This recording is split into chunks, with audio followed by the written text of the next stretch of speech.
नमस्कार, मेरा नाम शैलेश है और अब दिल्ली को नया मुख्यमंत्री अतिशी जी के रूप में मिल गया है।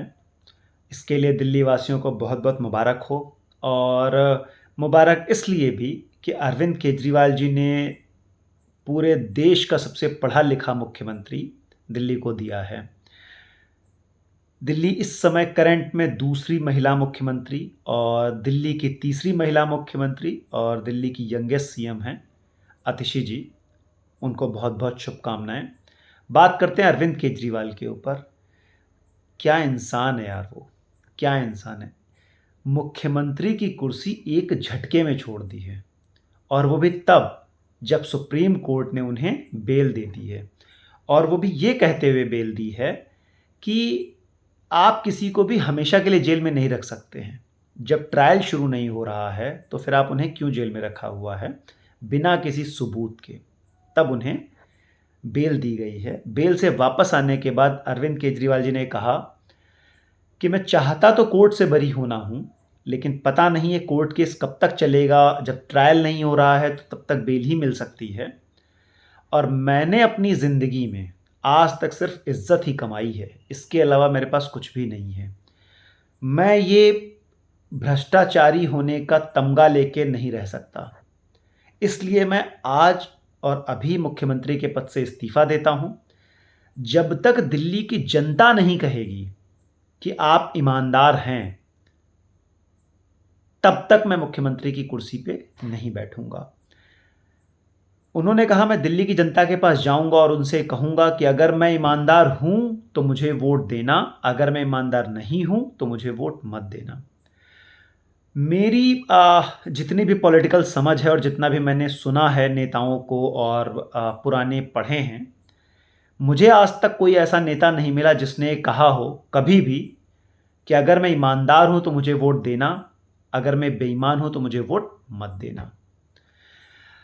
कुछ लोग कह रहे थे जब उन्होंने मुख्यमंत्री पद से इस्तीफ़ा दिया कि उन्होंने इसलिए मुख्यमंत्री पद से इस्तीफ़ा दिया क्योंकि सुप्रीम कोर्ट ने बेल में जो कंडीशंस लगाई हैं कि वो फाइल पे साइन नहीं कर सकते, इसलिए उन्होंने इस्तीफ़ा दिया।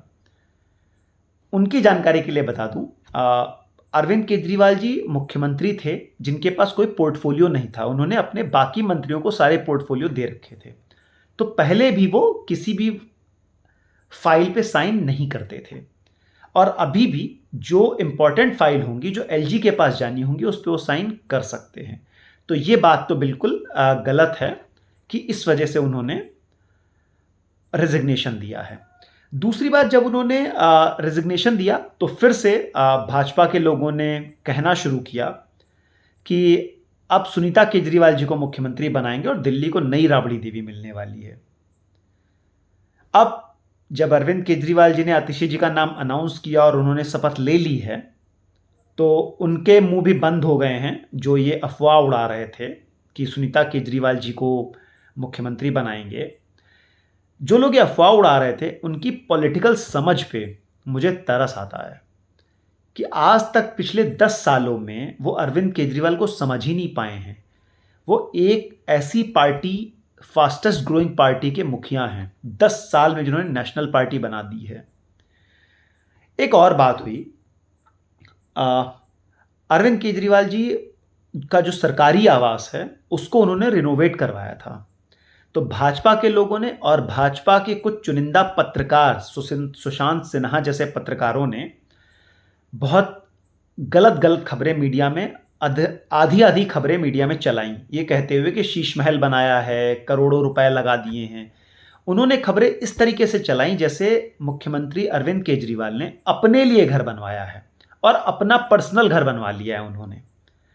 अब जब उन्होंने मुख्यमंत्री पद से इस्तीफा दे दिया है, तो उन्होंने अपना घर भी चेंज कर रहे हैं वो, और वो दिल्ली के नए मुख्यमंत्री आतिशी जी को अलॉट हो रहा है। आप मुझे बताइए, उन्होंने जो घर बनवाया वो सरकारी आवास है, वो हमेशा तो वहाँ रहने जा नहीं रहे हैं।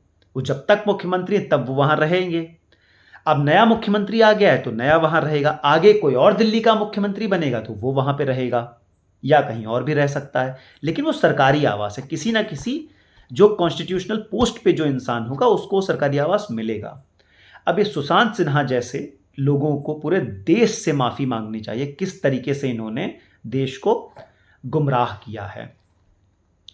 ये 4 महीने बाद दिल्ली के फिर से चुनाव होने वाले हैं। अगला जो दिल्ली का चुनाव है वो इस बात पे होगा कि अरविंद केजरीवाल जी ईमानदार हैं या बेईमान हैं।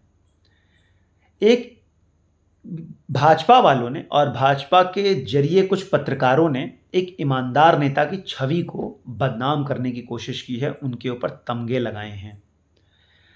अगला चुनाव अरविंद केजरीवाल के अपमान का बदला लेने का चुनाव है।